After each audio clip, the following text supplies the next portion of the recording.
So hello everyone, welcome back to this new video. काफ़ी लंबे time के बाद मैं नीट पे स्ट्रेटेजी वीडियो बना रहा हूँ बिकॉज नाउ आई थिंक कि इस वीडियो की रिक्वायरमेंट है बहुत सारे स्टूडेंट्स को, क्योंकि बहुत सारे बच्चे भी परेशान हैं। नीट के एग्ज़ाम को लगभग 6 महीने बाकी रह गए हैं और बहुत सारे बच्चों का सिलेबस पूरा नहीं हुआ है, किन्हीं के बैकलॉग बहुत ज़्यादा बचा हुआ है, कुछ लोग बहुत ज़्यादा डीमोटिवेट हो चुके हैं। इनफैक्ट कुछ लोगों ने तो ये भी सोच लिया है कि वो इस साल ड्रॉप लेने वाले हैं, नेक्स्ट अटेम्प्ट नीट का देंगे। सिंस डीमोटिवेशन इतना हाई हो चुका है कि वो रीस्टार्ट करने के बारे में सोच ही नहीं पा रहे हैं। तो आज इन्हीं प्रॉब्लम्स को मैं एड्रेस करूंगा और साथ में ही आपको बताऊंगा कि इन बचे हुए दिनों में आपको किस तरीके से नीट के लिए प्रिपेयर करना चाहिए ताकि आप अपना बेस्ट दे सके और आप जो टारगेट बना के रखे हुए हैं उस टारगेट को पूरा कर सके। तो बिना टाइम को वेस्ट किए हुए इस वीडियो के अपन स्टार्टिंग करते हैं। और ये वीडियो काफ़ी प्रैक्टिकल होने वाला है। इसमें अपन कोई भी हाई फाई लेवल की बातें नहीं करेंगे, अपन वही अप्रोचेस की बातें करेंगे जो हम पूरा कर सकते हैं। जिस तरीके से मैंने मेरी प्रिपरेशन की थी उन्हीं मेथड्स को मैं आपको बताऊंगा जिससे आपको मैक्सिमम बेनिफिट मिल सके।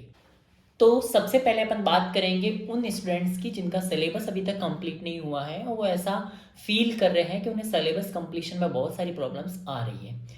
अब सिलेबस कंप्लीशन में भी हो सकता है किसी की बायोलॉजी बचा हुआ हो, किसी की फिजिक्स ज़्यादा बचा हो या किसी की केमिस्ट्री ज़्यादा बचा हुआ होगा।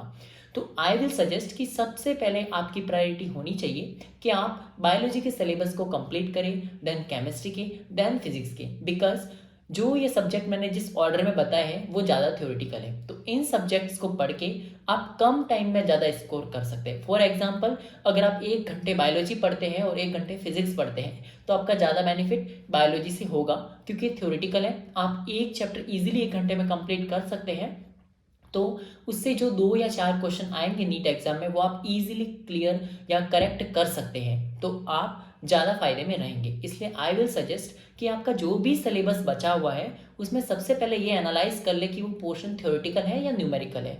अगर थ्योरेटिकल पोर्शन है तो सबसे पहले उसे कंप्लीट करने की कोशिश करें।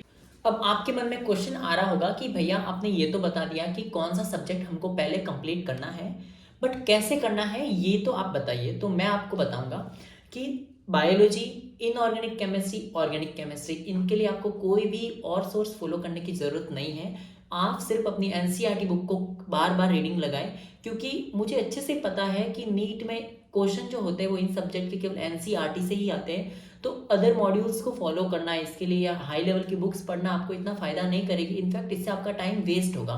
तो इस टाइम बेटर तरीके से पढ़ने के लिए आई विल सजेस्ट कि आप अपनी एनसीईआरटी बुक को अच्छे से पढ़ें, बार बार उसकी रीडिंग लगाएं, ताकि आप रिवाइज करते रहें और एग्जाम में डायरेक्ट जब वहाँ से क्वेश्चन आएगा तो आप सीधे टिक करके आगे बढ़ सके, जिससे आप अपना टाइम भी सेव कर पाएंगे।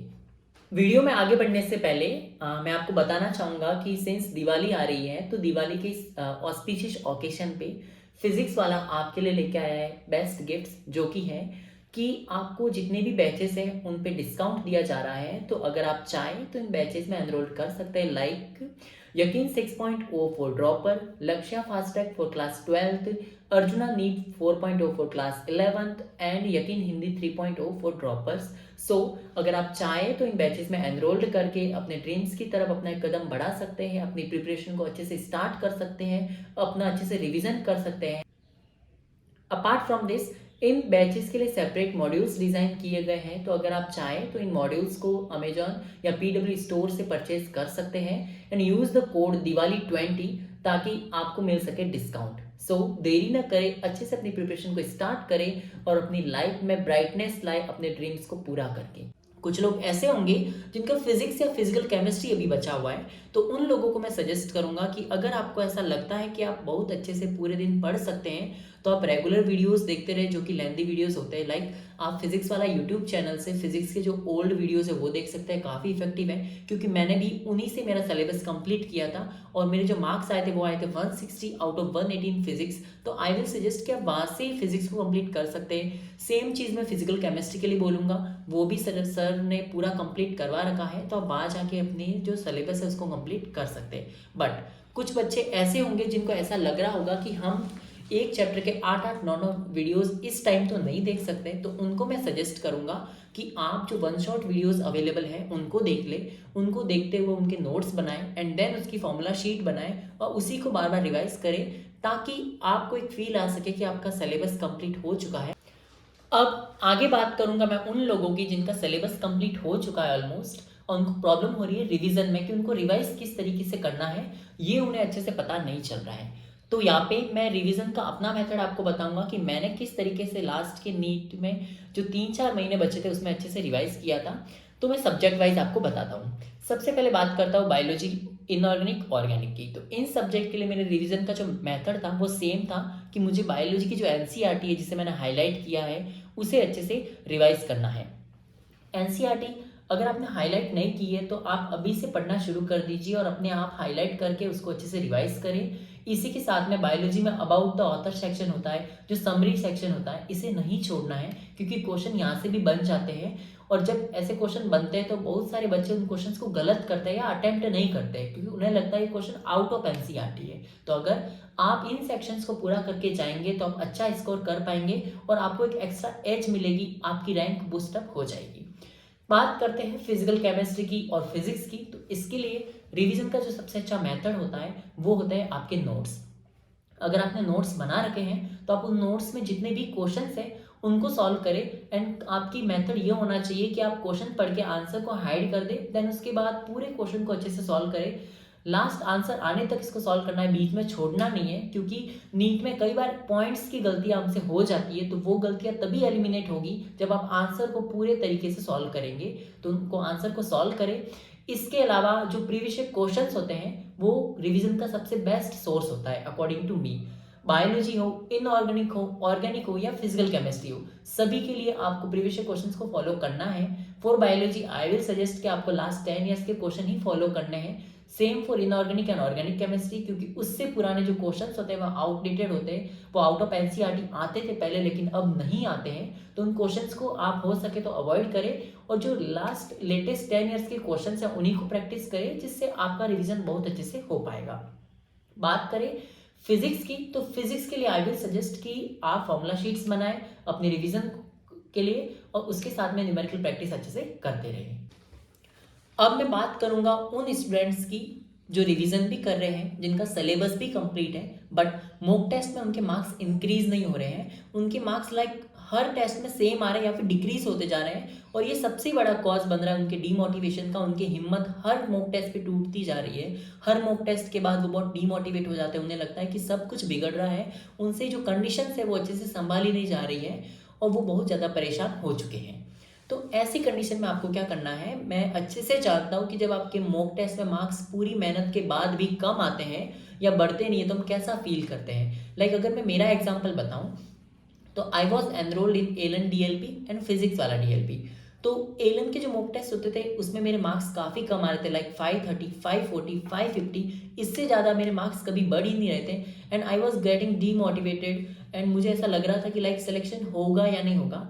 बट मैंने एनालाइज किया, मुझे ये पता चला कि जो एलन के मॉक टेस्ट होते हैं उसमें बायो का जो सेक्शन होता है उसमें ज़्यादातर क्वेश्चन आउट ऑफ एनसीईआरटी होते हैं। उसमें लगभग आप देखेंगे 20 से 25 क्वेश्चन आउट ऑफ एनसीईआरटी हो जाते हैं। तो अगर आप उसको कैलकुलेट करें तो 100 लगभग आपके मार्क्स ऐसे ही कम आ रहे हैं क्योंकि आपने वो सब्जेक्ट वो सेक्शन पढ़ा ही नहीं आउट ऑफ एनसीईआरटी, तो आप उसे अटेम्प्ट कैसे कर पाएंगे।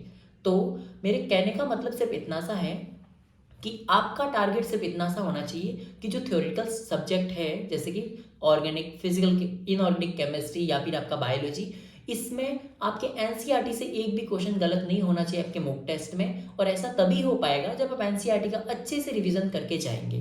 तो अगर आप ऐसा करते हैं तो आपके मार्क्स इंप्रूव भी होने लगेंगे। बात करते हैं फिजिक्स की, जो आपके अगर क्वेश्चन गलत हो रहे हैं तो आपको मॉक टेस्ट के बाद उसे अच्छे से एनालाइज करना है। आपको देखना है कि क्या आपने फॉर्मूला गलत लगाया या आपको फॉर्मूला ही याद नहीं आ रहा था या ये क्वेश्चन फॉर्मूला बेस्ड था ही नहीं, आपको डेरिवेशन की जरूरत थी। तो अगर ये चीज़ें आप एनालाइज कर पा रहे हैं तो आप अच्छे से इंप्रूव भी कर पाएंगे अपने नेक्स्ट टेस्ट के लिए। इसके अलावा आपको मॉक टेस्ट देते टाइम में कुछ बातों का ध्यान रखना है, जैसे कि टाइम मैनेजमेंट। बहुत सारे बच्चों को टाइम का ही पता नहीं चलता है, वो लगभग एक ही क्वेश्चन में अपना पूरा टाइम लगा देते हैं। अगर बायोलॉजी में एक क्वेश्चन नहीं आ रहा है तो उसको आगे उसे छोड़ के आपको आगे बढ़ना है, ना कि उसी क्वेश्चन पे अटके रहना है। सेम बाकी सब्जेक्ट के लिए भी अप्लाई होता है। तो जो क्वेश्चंस आपको आ रहे हैं उन्हें पहले जल्दी जल्दी अटेम्प्ट कर लें और कोशिश करें सबसे पहले थ्योरेटिकल सब्जेक्ट को अटेम्प्ट करें, क्योंकि वो कम टाइम में हो जाता है तो कॉन्फिडेंस आता है। तो अगर आप ऐसा करते हैं तो कम टाइम में आप एक अच्छा स्कोर गेन कर लेंगे। उसके बाद आप रिलैक्स होकर फिजिक्स और फिजिकल केमिस्ट्री के पेपर को अटेम्प्ट कर पाएंगे। तो आपको फॉर्मूले भी अच्छे से याद आएंगे, आप कैलकुलेशन भी एक्यूरेसी के साथ कर पाएंगे, तो सिली एरर्स भी कम होंगे। तो ओवरऑल रिजल्ट विल बी कि आपके मार्क्स इंक्रीज होने लगेंगे, आपका कॉन्फिडेंस भी धीरे धीरे बढ़ने लगेगा। आई थिंक मैंने जो मेजर प्रॉब्लम्स है स्टूडेंट्स की उनको एड्रेस कर लिया है, उनका सॉल्यूशन भी अपने अकॉर्डिंग जो अप्रोप्रिएट है, जो बेस्ट सॉल्यूशन है वो बताया है। अब मैं कुछ और बातें आपसे शेयर करना चाहूँगा, आपको कुछ एडवाइस देना चाहूँगा इस टाइम पे, जो अगर आप मानेंगे तो शायद आपके लिए बेहतर होगा, आपके रिजल्ट्स भी अच्छे आएंगे।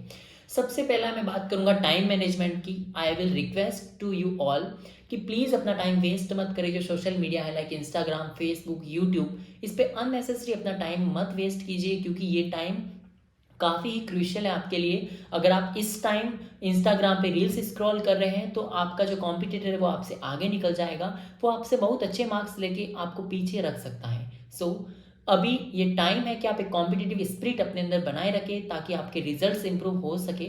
इसके अलावा ही आप कोशिश करें कि दिन में ना सोए, क्योंकि आपका नीट का एग्ज़ाम दोपहर के टाइम होगा। तो अगर आपकी हैबिट है दिन में सोने की तो आपको नीट के एग्ज़ाम के टाइम में काफ़ी लेथार्जिक फील होगा, काफ़ी आलस आएगा, और यह आपकी जो एफिशिएंसी है उसको कम कर सकता है, आपके रिजल्ट्स को बिगाड़ सकता है। सो दिन में सोना अवॉइड करें, रात को टाइम पे सोएं, सुबह जल्दी उठें एंड पूरे दिन अपनी अच्छे से पढ़ाई करते रहें। इसी के साथ में आई थिंक वीडियो लगभग मैंने सारी प्रॉब्लम डिस्कस कर ली है आपके साथ। लास्ट में सिर्फ इतना सा कहूँगा कि इस टाइम पे अपने मोटिवेशन को बरकरार रखना है, चाहे कैसे भी किसी भी तरीके से आप अपने मोटिवेशन को बनाए रखें, पर आपको अपने मोटिवेशन को बनाए रखना ही पड़ेगा। मे बी आप एक्सटर्नल सोर्सेज को फॉलो करके अपने मोटिवेशन को बनाए, मे बी वो, बट उस मोटिवेशन को आपको बनाए रखना है ताकि आप अपनी हिम्मत बनाए रखें और अपने एग्जाम में अच्छा परफॉर्म कर पाए। इसके अलावा आप किसी और टॉपिक पे भी वीडियो चाहते हैं तो प्लीज़ आप मुझे बताएं, मैं उस टॉपिक पे वीडियो बनाऊंगा, उस प्रॉब्लम को आपके साथ शेयर करूंगा, उस प्रॉब्लम का आपको सॉल्यूशन बताऊंगा ताकि आप नीट के एग्जाम में अपना अच्छा स्कोर, अपना अच्छा परफॉर्मेंस दे पाए। Thank you so much. अगर वीडियो अच्छा लगा हो तो अपने फ्रेंड के साथ भी शेयर करें ताकि उनकी भी कुछ प्रॉब्लम्स सॉल्व हो सके।